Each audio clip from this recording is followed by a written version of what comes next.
오전 10시 제12보병사단 정문에 거대한 굉음이 울려 퍼졌습니다. 탱크 2대가 선두에 서고 장갑차들이 뒤따르는 기동부대가 부대로 진입하고 있었어요. 하늘에서는 헬기의 로터 소리가 웅웅거렸습니다. 부대원들이 모두 나와서 이 장관을 지켜봤어요. 저게 뭐야? 투스타 장군이 직접 오신다더니 부대 곳곳에서 수군거리는 소리가 들렸습니다. 김성만 중사도 급히 뛰어나와 상황을 파악하려 했어요. 하지만 그는 아직도 이 모든 게 자신과 관련된 일이라는 걸 눈치채지 못하고 있었습니다. 오늘 이야기는 여군 딸의 복수를 위해 탱크까지 동원한 조장군의 이야기입니다. 끝까지 들어보시고 여러분의 소중한 댓글로 남겨주세요. 구독과 좋아요도 잊지 마시고 매일 새로운 영상을 놓치지 않으려면 알림 설정까지 부탁드려요. 육군부사관학교 졸업식장에 울려 퍼지는 국가 연주 소리가 멈추자 수석 졸업생 조아윤 하사가 단상 위로 올라섰습니다. 그녀의 어깨에 달린 금색 견장이 오후 햇살을 받아 반짝였죠. 관중석에 앉은 조경철 중장의 눈가에 미소가 번졌습니다. 투스타 계급장을 단 그의 가슴 속에서는 자랑스러움이 물결치고 있었어요. 우리는 조국을 지키는 방패가 되겠습니다. 하윤의 맑은 목소리가 졸업식장을 가득 채웠습니다. 그 순간 조경철 중장은 25해 전 자신이 처음 군복을 입었던 날을 떠올렸어요. 그때도 지금처럼 뜨거운 마음으로 정의를 외쳤던 기억이 생생했습니다. 졸업식이 끝난 후 부녀는 학교 근처 조용한 카페에 앉았습니다. 하윤이 아버지 앞에 놓인 커피잔을 바라보며 입을 열었어요. 아빠, 저 전방부대로 가고 싶어요. 조경철 중장의 표정이 순간 굳어졌습니다. 전방부대라는 것은 곧 최전선을 의미했거든요. 하윤아, 후방 지원부대에서 시작해도 늦지 않다. 경험을 쌓고 나서 아버지의 말을 하윤이 부드럽게 끊었습니다.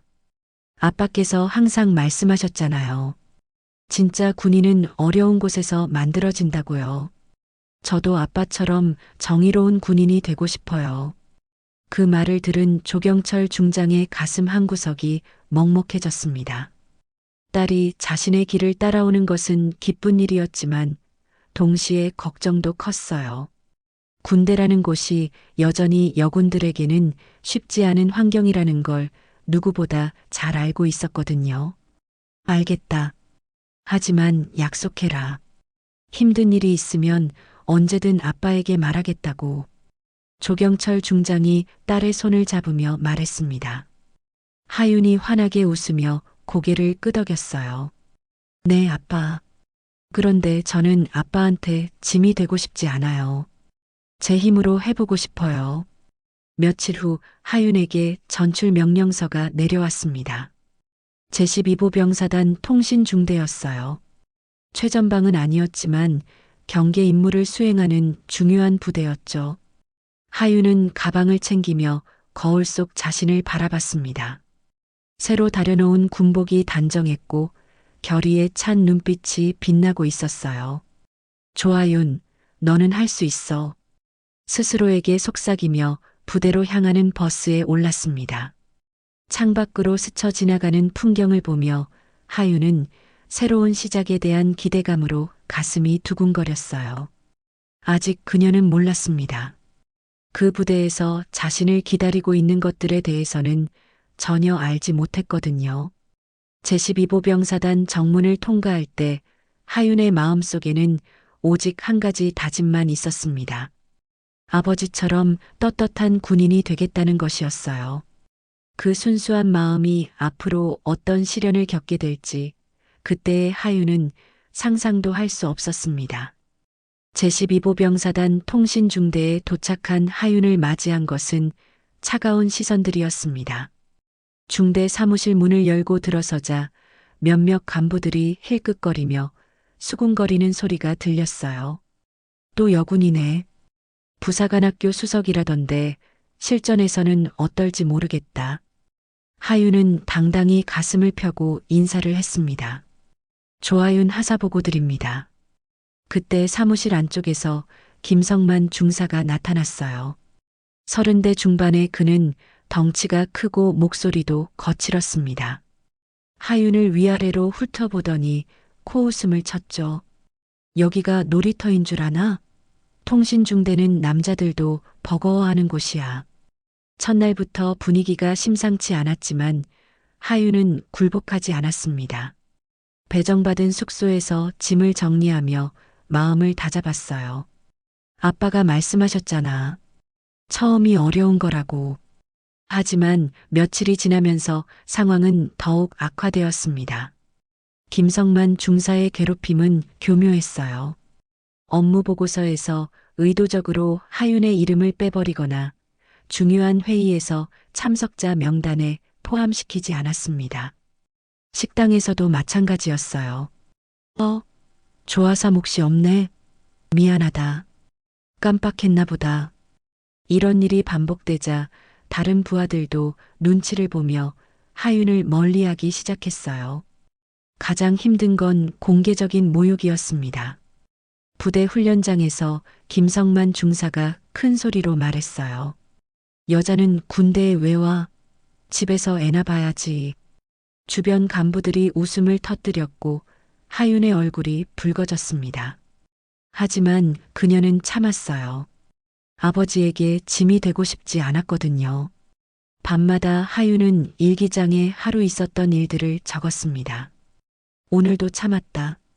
내일은 더 잘할 수 있을 거야. 하지만 몸과 마음은 점점 지쳐갔어요. 잠을 제대로 이루지 못하는 날이 늘어났고 식욕도 떨어졌습니다. 어느 날 통신 장비 점검 중에 사건이 벌어졌어요. 김성만 중사가 하윤 옆으로 바짝 다가와 속삭였습니다. 조아사, 요즘 힘들지? 내가 도와줄 수도 있는데. 그의 손이 하윤의 어깨에 올려졌을 때 하윤이 벌떡 일어났어요. 중사님, 업무에 집중하겠습니다. 김성만 중사의 표정이 순간 일그러졌습니다. 거부당한 것에 대한 분노가 그의 눈에서 번뜩였어요. 아, 그래. 그럼 앞으로 더 열심히 해야겠네. 그날 이후 괴롭힘은 더욱 심해졌습니다. 창고 업무가 하윤에게 추가로 배정되었어요. 혼자서 무거운 장비들을 정리하고 관리해야 했습니다. 다른 부하들은 도와주지 않았어요. 김성만 중사가 눈치를 주었거든요. 너희들 괜히 끼어들지 마라. 조아사가 원하는 거 아닌가? 하윤의 어깨와 허리에 멍이 생기기 시작했습니다. 무거운 장비를 혼자 옮기다가 다치는 일이 잦아졌어요. 그래도 그녀는 아무에게도 말하지 않았습니다. 특히 아버지에게는 더욱 그랬어요. 하윤아, 부대 생활은 어떠니? 아버지의 전화를 받을 때마다 하윤은 밝은 목소리로 대답했습니다. 네, 아빠. 잘 지내고 있어요. 많이 배우고 있어요. 거짓말이었지만 어쩔 수 없었어요. 어느 날 밤 하윤은 화장실 거울 속 자신의 모습을 보고 깜짝 놀랐습니다. 2달 전에 당당했던 모습은 온데간데 없고 야위고 지친 얼굴만 남아 있었어요. 눈가에는 다크서클이 짙게 자리 잡았고 뺨은 푹 꺼져 있었습니다. 그날 밤 하윤은 처음으로 울었습니다. 조용히 아무도 들리지 않게 베개에 얼굴을 묻고 흐느꼈어요. 왜 이렇게 힘들까? 내가 뭘 잘못했을까? 하지만 눈물을 닦고 나서는 다시 다짐했습니다. 조하윤, 포기하면 안 돼. 아빠가 지켜보고 있어. 하윤이 부대에 온 지 석 달째 되던 어느 월요일 아침, 김성만 중사가 음흉한 미소를 지으며 창고 열쇠를 하윤에게 던져주었습니다. 조아사, 오늘부터 내가 창고 전담이야. 책임감 있게 잘해봐. 하윤은 무거운 열쇠를 받아들며 고개를 끄덕였어요. 또 다른 업무가 추가된 것이었지만 불평하지 않았습니다. 창고는 부대 구석진 곳에 위치해 있었어요. 각종 통신 장비와 부품들이 빼곡히 들어차 있는 곳이었습니다. 하윤은 꼼꼼히 장비 목록을 점검하며 하나씩 기록했어요. 정확한 관리가 부대 운영에 얼마나 중요한지 잘 알고 있었거든요. 그런데 이상한 일이 벌어지기 시작했습니다. 김성만 중사가 자주 창고에 나타나더니 잠깐 확인할 게 있다며 혼자 들어가곤 했어요. 하윤이 함께 들어가려고 하면 내가 할 일이나 해. 내가 알아서 한다며 막았습니다. 뭔가 수상했지만 상급자의 명령이라 어쩔 수 없었어요. 수요일 오후였습니다. 갑자기 부대에 비상이 걸렸어요. 긴급 장비 점검. 김성만 중사의 목소리가 부대 전체에 울려 퍼졌습니다. 하윤은 급히 창고로 달려갔어요. 그런데 이상했습니다. 평소 제자리에 있어야 할 중요한 통신 부품 몇 개가 사라져 있었거든요. 이상하다. 분명히 어제 확인했을 때는 있었는데. 하윤이 다시 한번 꼼꼼히 찾아봤지만 부품들은 없었습니다. 설마 하는 마음에 창고 곳곳을 뒤져봤지만 결과는 마찬가지였어요. 심장이 쿵쾅거리기 시작했습니다. 김성만 중사가 다른 간부들과 함께 창고로 들어왔어요. 어디 보자. 조아사가 관리하는 창고가 얼마나. 그의 시선이 빈 선반을 훑더니 과장된 놀라움을 표현했습니다. 이게 뭐야? 중요한 부품들이 없잖아. 중사님, 저도 방금 확인했는데 어디 갔는지. 하윤의 목소리가 떨렸습니다. 뭔가 잘못되었다는 직감이 들었어요. 김성만 중사의 표정에서 이상한 만족감이 스쳐 지나갔거든요. 참 큰일이네. 이런 중요한 장비가 사라지다니. 김성만 중사가 고개를 저으며 말했습니다. 창고 담당자가 누구지? 다른 간부가 물었고 김성만 중사가 하윤을 가리켰어요. 조하윤 하사입니다. 열쇠도 걔가 마지막으로 가지고 있었고요. 그 순간 하윤의 머릿속이 하얘졌습니다. 함정이라는 걸 깨달았어요. 김성만 중사가 의도적으로 부품들을 빼돌린 다음 자신에게 책임을 뒤집어 씌우려는 것이었습니다. 하지만 증거가 없었어요. 누가 믿어줄까요? 조아사, 이거 어떻게 설명할 거야? 김성만 중사의 목소리에 위협적인 기운이 담겨 있었습니다. 하윤은 입술을 꽉 깨물었어요. 저는 정말 모릅니다. 어제까지 분명히 있었는데요. 모른다고? 책임자가 모른다고 하면 되는 거야? 다른 간부들도 하윤을 의심하는 눈빛으로 바라봤습니다. 평소 여군에 대한 편견이 있던 그들에게는 하윤이 실수했을 거라는 생각이 더 쉽게 받아들여졌어요. 그날 저녁 하윤은 중대장실에 불려갔습니다. 조아사, 이번 일은 심각해. 감찰실에 보고해야 할 것 같은데. 중대장의 말에 하윤의 다리에 힘이 빠졌어요. 감찰실에 넘어간다는 것은 군 생활이 끝날 수도 있다는 의미였거든요. 중대장님, 정말 제가 한 일이 아닙니다. 누가 봐도. 하윤의 간절한 호소를 중대장이 손짓으로 막았습니다. 증거가 있어? 내가 창고 담당이고 열쇠도 너한테 있었잖아. 다른 설명이 있나? 그날 밤 하윤은 침대에 누워 천장을 바라봤습니다. 억울함과 분노가 가슴속에서 끓어올랐어요. 하지만 어떻게 해야 할지 막막했습니다. 아버지에게 도움을 청하고 싶었지만 그럴 수는 없었어요. 스스로 해결하겠다고 약속했잖아요. 며칠 후 감찰실에서 연락이 왔습니다. 정식 조사가 시작된다는 통보였어요.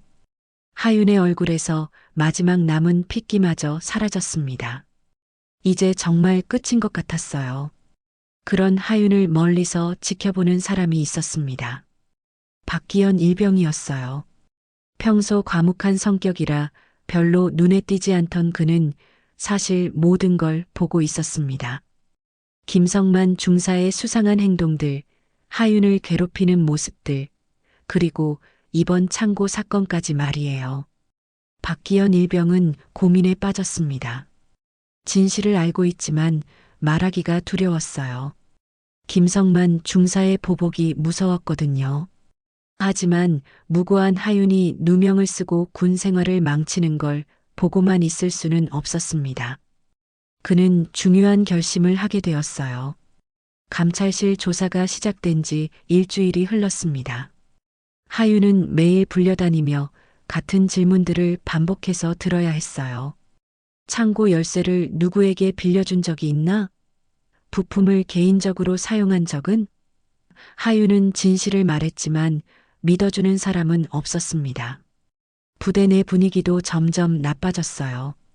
다른 간부들은 하윤을 마치 죄인 취급했고 부하들도 피하기 시작했습니다. 식당에서 혼자 밥을 먹는 하윤의 모습은 너무나 쓸쓸해 보였어요. 김성만 중사는 오히려 더욱 당당해졌습니다. 내가 처음부터 말했잖아. 여자는 이런 중요한 일 맡으면 안 된다고. 그런 어느 날 밤 박기현 일병이 중요한 결심을 했습니다. 더 이상 지켜만 볼 수 없었어요. 그는 몰래 휴대폰을 꺼내 익명 메일 계정을 만들었습니다. 받는 사람 주소란에는 조경철 중장의 공식 메일 주소를 입력했어요. 군 내부 사이트에서 쉽게 찾을 수 있었거든요. 제가 하윤 하사님의 아버지라는 걸 알고 있습니다. 딸이 억울한 일을 당하고 있어요. 박기현 일병은 떨리는 손으로 메일을 작성하기 시작했습니다. 지난 몇 달간 목격한 김성만 중사의 행동들을 하나씩 적어 내려갔어요. 메일에는 충격적인 내용들이 담겨 있었습니다. 김성만 중사가 하윤에게 가했던 괴롭힘의 구체적인 사례들, 창고에 혼자 들어가던 수상한 행동들, 그리고 무엇보다 중요한 것은 사라진 부품들의 행방이었어요. 박기현 일병이 우연히 목격한 장면이 있었거든요. 며칠 전 야간 순찰 중에 본 일이었습니다.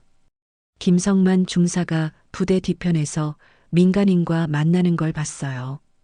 그 민간인에게 무언가를 건네주는 모습이었는데 가방 속에서 삐져나온 것이 바로 사라진 통신 부품들이었습니다.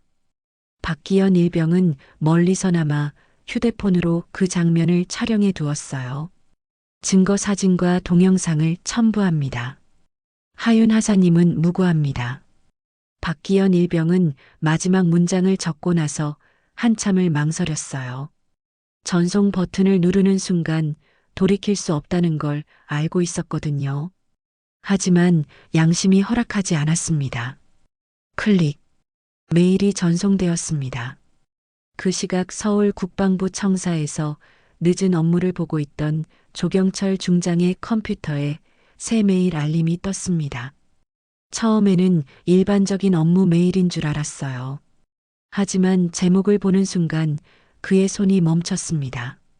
하윤 하사의 억울한 상황에 대해 조경철 중장의 심장이 빠르게 뛰기 시작했습니다. 최근 하윤과의 통화에서 뭔가 이상함을 느꼈었거든요. 딸의 목소리가 예전 같지 않았고 대답도 어색했어요. 하지만 직접 묻기는 어려웠습니다. 딸이 스스로 해결하겠다고 했으니까요. 메일을 열어보는 순간 조경철 중장의 얼굴이 일그러졌습니다. 김성만 중사의 괴롭힘 행위들, 조직적인 따돌림, 그리고 이번 누명까지 첨부된 사진들을 보니 더욱 분노가 치밀어 올랐어요. 특히 하윤의 팔에 멍이 든 사진을 볼 때는 주먹이 절로 쥐어졌습니다. 이런 일이. 조경철 중장이 자리에서 벌떡 일어났습니다. 20년 넘게 군 생활을 해오면서 이런 일들이 여전히 벌어지고 있다는 사실에 충격을 받았어요. 더구나 자신의 딸이 당하고 있다니. 그때 책상 서랍에서 뭔가 번쩍이는 게 눈에 들어왔습니다. 낡은 팔찌 하나였어요. 조경철 중장이 그 팔찌를 꺼내 손에 쥐었습니다. 전우의 팔찌라고 새겨진 그것은 20년 전 전사한 부하의 유품이었어요. 그 부하는 조경철 중장이 소위 시절 만난 상사였습니다. 전투 중 적의 포격이 날아왔을 때 조경철을 감싸 안고 대신 목숨을 잃었던 사람이에요. 그때 상사가 마지막으로 한 말이 떠올랐습니다. 소위님, 군복의 명예를 지켜주세요. 조경철 중장은 팔찌를 꽉 쥐고 창밖을 바라봤습니다.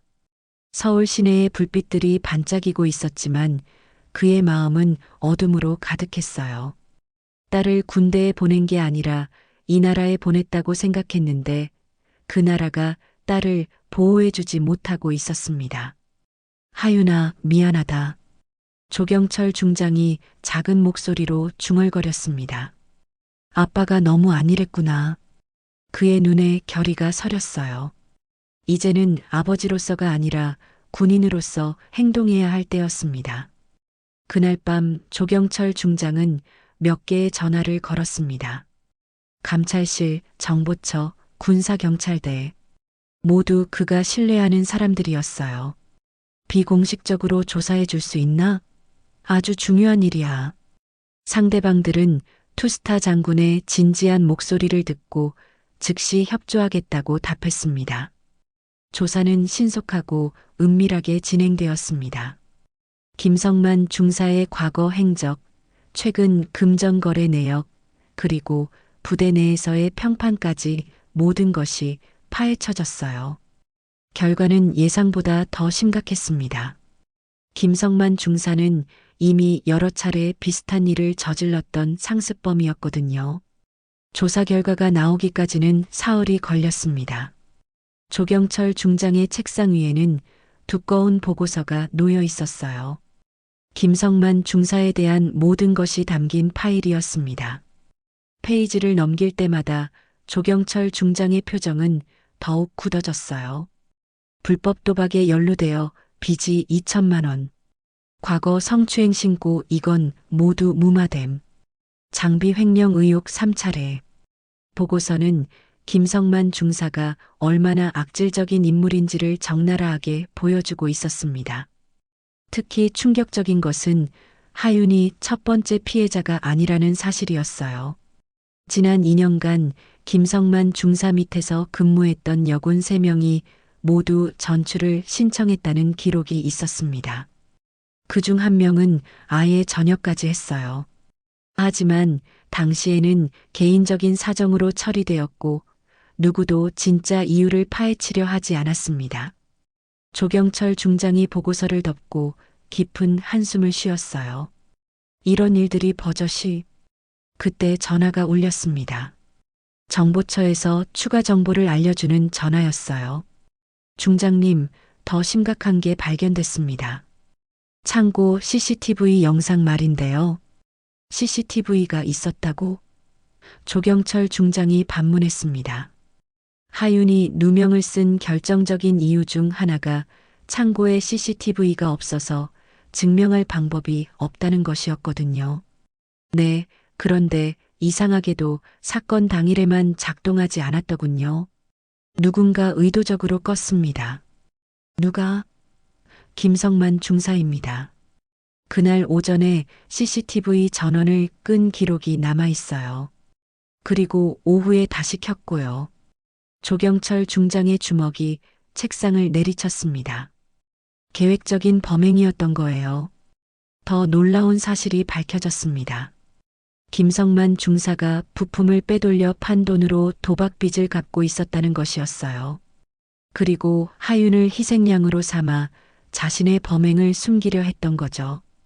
이 정도면 군사법정에 회부해도 충분합니다. 정보처 담당자가 말했어요.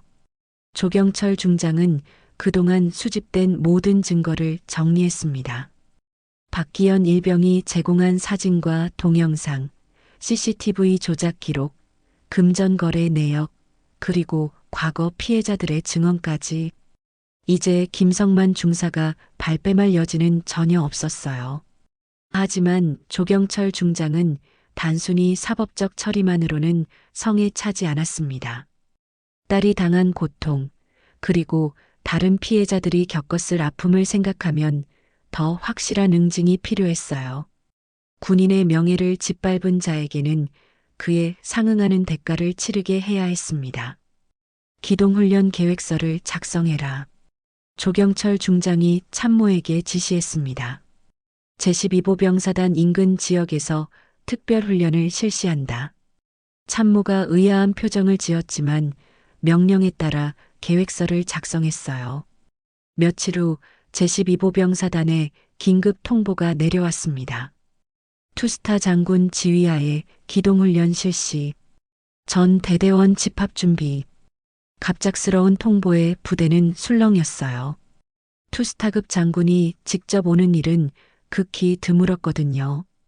김성만 중사도 당황했습니다. 왜 갑자기 기동훈련이야?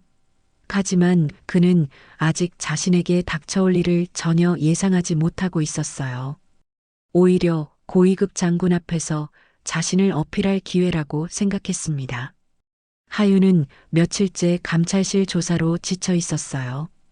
누명을 벗을 방법을 찾지 못해 절망감이 깊어지고 있었습니다. 그런 상황에서 들려온 기동훈련 소식은 또 다른 부담이었어요. 이런 상황에서 훈련까지. 그날 밤 하윤은 오랜만에 아버지에게 편지를 썼습니다.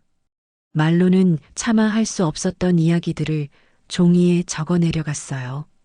아빠, 제가 선택한 길인데 왜 이렇게 괴로울까요? 정말 제가 잘못한 걸까요? 편지 마지막에는 이런 문장이 있었습니다. 아빠께서 자랑스러워 하시던 딸이 이렇게 되어서 죄송해요. 하지만 포기하지 않을게요. 아빠가 가르쳐 주신 대로 끝까지 버텨볼게요. 하윤은 편지를 봉투에 넣고 우체통에 넣었어요. 그 편지는 사흘 후 조경철 중장에게 도착했습니다. 딸의 간절한 마음이 담긴 편지를 읽으며 그의 눈가가 붉어졌어요. 하윤아, 조금만 더 기다려라. 아빠가 모든 걸 바로잡아 줄 테니까. 기동훈련 당일이 다가왔습니다. 조경철 중장은 전우의 팔찌를 손목에 차고 군복을 차려입었어요. 거울 속 자신의 모습을 바라보며 다짐했습니다. 오늘은 군인 조경철이 아니라 아버지 조경철로서 가는 거다. 탱크 2대와 장갑차 3대, 그리고 헬기 1기까지 동원된 대규모 기동부대가 편성되었습니다. 이례적인 규모였어요. 참모들도 의아해했지만 조경철 중장의 결의에 찬 표정을 보고는 더 이상 묻지 않았습니다. 출발한다. 조경철 중장의 명령과 함께 기동부대가 제12보 병사단을 향해 움직이기 시작했습니다. 탱크의 궤도 소리가 땅을 울렸어요. 마치 정의의 천둥 소리 같았습니다. 오전 10시 제12보 병사단 정문에 거대한 굉음이 울려 퍼졌습니다. 탱크 2대가 선두에 서고 장갑차들이 뒤따르는 기동부대가 부대로 진입하고 있었어요. 하늘에서는 헬기의 로터 소리가 웅웅거렸습니다. 부대원들이 모두 나와서 이 장관을 지켜봤어요. 저게 뭐야? 투스타 장군이 직접 오신다더니. 부대 곳곳에서 수군거리는 소리가 들렸습니다. 김성만 중사도 급히 뛰어나와 상황을 파악하려 했어요. 하지만 그는 아직도 이 모든 게 자신과 관련된 일이라는 걸 눈치채지 못하고 있었습니다. 조경철 중장이 탱크에서 내렸습니다. 그의 얼굴은 차가운 돌덩이처럼 굳어 있었어요.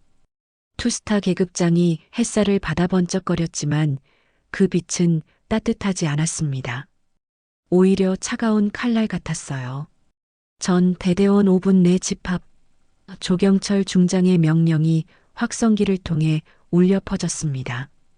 부대원들이 우르르 몰려나와 대형을 갖췄어요. 하윤도 다른 간부들과 함께 줄을 섰는데 아버지의 모습을 보고 깜짝 놀랐습니다. 아버지가 여기 왜 왔을까요? 김성만 중사는 기회라고 생각했습니다. 고위급 장군 앞에서 자신의 능력을 보여줄 절호의 찬스였어요. 중사 김성만, 통신중대 소속입니다. 그가 큰 소리로 보고했지만 조경철 중장의 시선은 차갑기만 했습니다. 감찰 지휘 차량을 앞으로 이동시켜라. 조경철 중장의 지시에 따라 대형 차량이 앞쪽으로 움직였어요. 차량 옆면에는 대형 스크린이 설치되어 있었습니다. 무언가 중요한 발표가 있을 것 같았어요. 오늘 이 자리에 모인 이유를 말하겠다. 조경철 중장이 마이크를 잡고 말했습니다. 이 부대에서 군인의 명예를 짓밟는 일이 벌어지고 있다는 보고를 받았다. 그 순간 김성만 중사의 얼굴이 살짝 굳어졌어요. 스크린에 첫 번째 영상이 나타났습니다. 김성만 중사가 창고에서 부품들을 빼내는 모습이었어요. 박기현 일병이 몰래 촬영한 결정적인 증거였습니다. 이것은 군 장비를 개인적으로 빼돌리는 장면이다. 김성만 중사의 얼굴이 하얗게 질렸습니다. 저것은 그가 변명하려 했지만 조경철 중장이 손을 들어 제지했어요. 아직 끝나지 않았다. 두 번째 영상이 나왔습니다. 김성만 중사가 부대 밖에서 민간인에게 부품을 넘겨주는 장면이었어요. 돈봉투를 받는 모습까지 선명하게 찍혀 있었습니다. 부대원들이 웅성거리기 시작했어요. 그리고 이것은 세 번째로 나온 것은 음성 파일이었습니다. 김성만 중사가 하윤을 모독하며 했던 말들이 스피커를 통해 흘러나왔어요. 여자는 군대에 있을 필요가 없어. 너 같은 애 하나쯤은 나가도 된다. 부대원들의 표정이 점점 일그러졌습니다. 특히 다른 여군들은 분노로 주먹을 쥐었어요. 그동안 김성만 중사가 어떤 사람이었는지 모두가 알게 된 순간이었습니다. 마지막으로 나온 것은 하윤의 팔에 멍이 든 사진이었습니다. 무거운 장비를 혼자 옮기다가 다친 상처들이었어요. 조경철 중장의 목소리가 떨렸습니다. 이것이 우리가 지켜야 할 동료에게 가해진 일들이다.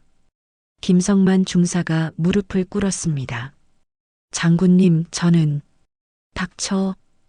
조경철 중장의 호통이 울려 퍼졌어요. 25년 군 생활에서 처음 듣는 그런 차가운 목소리였습니다. 이 군복은 명예를 위해 존재한다.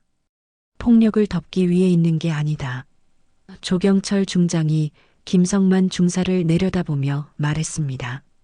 내가 입고 있는 그 군복이 부끄럽지 않나? 그때 헌병대 차량들이 부대 안으로 들어왔습니다. 미리 대기하고 있던 헌병들이 김성만 중사에게 다가갔어요. 김성만 중사, 군형법 위반 혐의로 체포한다. 수갑이 채워지는 순간 김성만 중사의 다리에서 힘이 빠졌습니다. 장비 횡령, 직권 남용, 부하 학대, 허위 보고, 불법 도박. 죄목들이 하나씩 읽혀질 때마다 부대원들은 경악했어요. 그동안 김성만 중사가 저질렀던 일들의 전모가 드러나는 순간이었습니다. 함께 연루된 간부 4명도 차례로 체포되었습니다. 김성만 중사를 도와 하윤을 괴롭혔던 자들이었어요. 그들 모두 고개를 숙인 채 헌병대 차량으로 끌려갔습니다. 조경철 중장이 하윤을 바라봤습니다. 딸의 야윈 얼굴과 지친 모습을 보니 가슴이 찢어질 것 같았어요. 하지만 아직은 아버지가 아닌 장군으로서 말해야 했습니다. 조하윤 하사는 모든 혐의에서 무죄다. 그리고 이번 사건의 진실을 밝히는 데 기여한 공로로 사단장 표창을 수여한다. 부대원들이 박수를 쳤습니다. 특히 박기현 일병은 눈물을 흘리며 박수를 쳤어요. 용기 있는 제보 덕분에 정의가 실현된 순간이었습니다. 앞으로 이런 일이 다시는 일어나지 않도록 하라. 조경철 중장의 마지막 당부였습니다. 군인의 명예는 계급으로 만들어지는 게 아니다. 서로를 지키는 마음에서 나오는 것이다. 모든 부대원들이 해산한 후 부대는 조용해졌습니다. 조경철 중장은 혼자 남아 천천히 주변을 둘러봤어요. 방금 전까지 정의를 실현하는 장군이었지만 이제는 다시 걱정 많은 아버지로 돌아가야 했습니다. 하윤은 부대 뒤편 벤치에 혼자 앉아 있었어요. 갑작스럽게 벌어진 일들을 정리하기 위해서였습니다. 아버지가 자신을 위해 이 모든 걸 해줬다는 사실이 감사하면서도 미안했어요. 스스로 해결하겠다고 했는데 결국 아버지의 도움을 받았으니까요. 조경철 중장이 하윤을 찾아 부대 뒤편으로 걸어왔습니다. 딸의 뒷모습이 너무나 작아 보였어요. 며칠 전 받은 편지의 내용이 떠올랐습니다. 아빠께서 자랑스러워 하시던 딸이 이렇게 되어서 죄송해요. 그 문장을 읽었을 때의 마음이 다시 아파왔어요. 하윤아. 조경철 중장이 조심스럽게 딸의 이름을 불렀습니다. 하윤이 뒤를 돌아봤어요. 그제야 아버지와 딸로 마주할 수 있었습니다. 더 이상 장군과 부하가 아니었어요. 하윤이 벌떡 일어나더니 아버지 앞에 무릎을 꿇었습니다. 아빠, 미안해요. 목소리가 떨렸어요. 그동안 참았던 모든 감정들이 한꺼번에 쏟아져 나오려 했습니다. 미안해요. 아빠가 지켜보는데도 나 너무 약했어요. 하윤의 눈에서 눈물이 흘러내렸습니다. 스스로 해결하겠다고 했는데 결국 아빠 힘을 빌렸잖아요. 정말 부끄러워요. 조경철 중장의 가슴이 미어졌습니다. 딸이 이 모든 고통을 혼자 견뎌내려 했다는 사실이 너무나 안타까웠어요. 그는 무릎을 꿇고 앉아 하윤과 눈을 맞췄습니다. 하윤아, 고개를 들어라. 조경철이 부드러운 목소리로 말했습니다. 지켜봤기 때문에 내가 얼마나 강한지 안다. 하윤의 어깨가 더욱 떨렸어요. 너는 약한 게 아니야. 그 어려운 상황에서도 포기하지 않았잖아. 그게 얼마나 대단한 일인지 아빠가 제일 잘 알고 있다. 조경철 중장이 딸의 손을 잡았습니다. 내가 보낸 편지를 읽었을 때 아빠가 얼마나 자랑스러웠는지 몰라. 하지만 아빠, 하윤이 말하려 했지만 조경철 중장이 고개를 저었어요. 군인이 되는 것은 혼자 힘으로만 되는 게 아니야. 동료가 있고 선배가 있고 때로는 가족이 있기 때문에 가능한 거야. 조경철 중장이 손목의 팔찌를 풀어 하윤에게 보여줬습니다. 이건 아빠가 소위 시절 만난 상사님의 유품이야. 전투에서 아빠를 구하고 돌아가셨지. 하윤이 팔찌를 바라봤어요.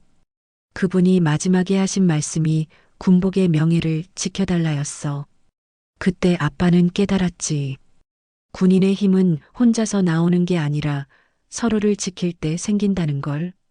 조경철 중장이 팔찌를 하윤의 손에 쥐어줬어요. 오늘 내가 겪은 일도 마찬가지야. 박기현 일병이 용기를 내서 진실을 알려줬고 아빠가 할 수 있는 일을 했을 뿐이야. 내가 약해서가 아니라 우리가 함께였기 때문에 가능했던 거야.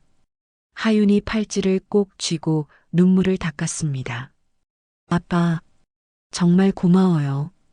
그리고 정말 미안해요. 조경철 중장이 딸을 품에 안았어요. 몇 달 만에 느끼는 따뜻한 온기였습니다. 미안할 게 뭐가 있어. 오히려 아빠가 미안하다.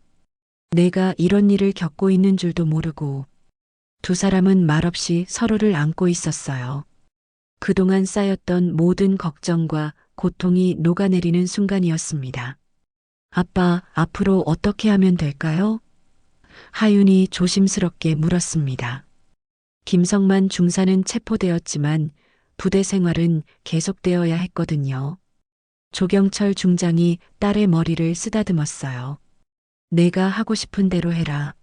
아빠는 내 선택을 믿는다. 그때 멀리서 박기현 일병이 조심스럽게 다가왔습니다. 진실을 밝히는데 결정적인 역할을 한 그였어요. 하사님, 괜찮으시죠? 박기현 일병이 걱정스럽게 물었습니다. 하윤이 고개를 끄덕이며 웃어 보였어요. 고마워요, 기현아. 용기 내줘서 정말 고마워. 조경철 중장도 박기현 일병에게 감사 인사를 했습니다. 자네 덕분에 딸을 구할 수 있었네. 고맙다.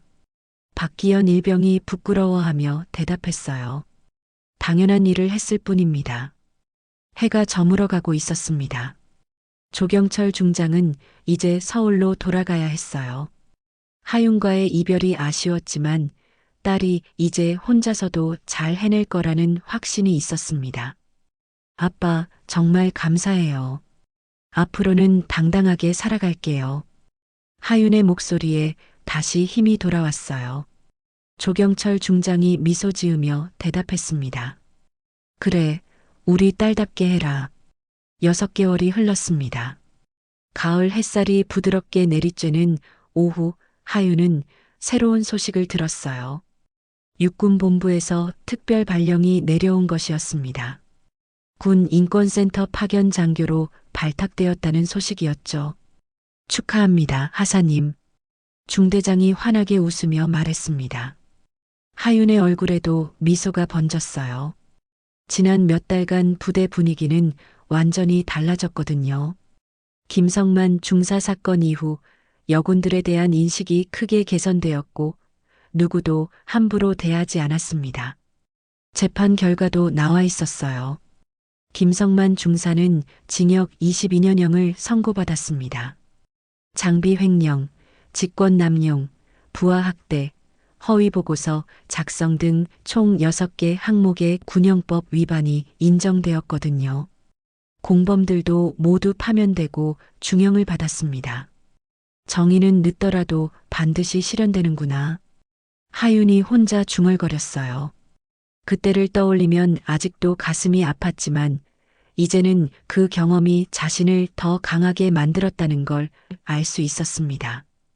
박기현 일병에게도 좋은 소식이 있었어요. 용기 있는 제보자로 육군 본부장 표창을 받게 되었고 군사경찰 간부로 임관할 기회를 얻었습니다. 하사님 덕분에 용기를 낼 수 있었어요. 그가 하윤에게 고마움을 표했어요. 인권센터 첫 출근 날 하윤은 새로운 각오를 다졌습니다. 다시는 나 같은 군인이 나오지 않게 하겠다. 그녀의 주된 업무는 군내 신고자 보호 시스템을 개선하는 것이었어요. 피해자들이 안전하게 신고할 수 있는 환경을 만드는 일이었습니다. 첫 번째 프로젝트는 익명신고 시스템 구축이었어요. 하윤은 자신의 경험을 바탕으로 피해자들이 정말 필요로 하는 것이 무엇인지 정확히 알고 있었습니다. 신고한다고 해서 더 큰 피해를 당하면 안 돼요. 회의에서 하윤이 강조한 말이었어요. 어느 날 하윤에게 한 통의 전화가 걸려왔습니다. 젊은 여성의 떨리는 목소리였어요. 저도 비슷한 일을 당하고 있어요. 도와주세요. 하윤의 가슴이 뛰었습니다. 자신이 이 일을 하는 진짜 이유를 다시 한번 깨달았어요. 괜찮아요. 천천히 말씀해 보세요. 제가 도와드릴게요. 하윤의 목소리는 따뜻하고 든든했습니다. 전화 너머로 안도의 한숨이 들렸어요. 누군가에게 자신의 이야기를 할 수 있다는 것만으로도 큰 위안이 되었던 거죠. 그날 밤 하윤은 아버지에게 전화를 걸었습니다. 아빠, 오늘 첫 번째 상담을 했어요. 조경철 중장의 목소리에서 자랑스러움이 느껴졌어요. 그래, 어땠니? 힘들었지만 보람 있었어요. 제가 겪은 일이 헛되지 않았다는 생각이 들었거든요. 내가 정말 자랑스럽다, 하윤아. 조경철 중장이 진심으로 말했습니다. 고통을 딛고 일어서서 다른 사람들을 도우려 하다니. 진정한 군인의 모습이야. 하윤의 눈가에 미소가 번졌어요. 몇 주 후 하윤과 조경철 중장은 약속한 곳에서 만났습니다. 국립현충원이었어요. 아버지가 말했던 전우의 묘역을 찾아가기로 했거든요. 두 사람은 조용히 묘비 앞에 섰습니다. 이분이 아빠를 구해주신 상사님이에요. 조경철 중장이 묘비를 바라보며 말했습니다. 하윤이 깊이 고개를 숙였어요. 감사합니다. 덕분에 저희 아빠가 살아계시고 제가 이 세상에 태어날 수 있었어요. 두 사람은 묵념을 올렸습니다. 그때 조경철 중장이 입을 열었어요. 상사님, 약속 지켰습니다. 군복의 명예를 지켰고 딸도 그 길을 걷고 있어요. 바람이 살랑 불어와 머리카락을 흩날렸습니다. 아빠, 저도 약속드릴게요. 하윤이 묘비를 향해 말했습니다. 이 군복이 다시는 더러워지지 않게 하겠어요.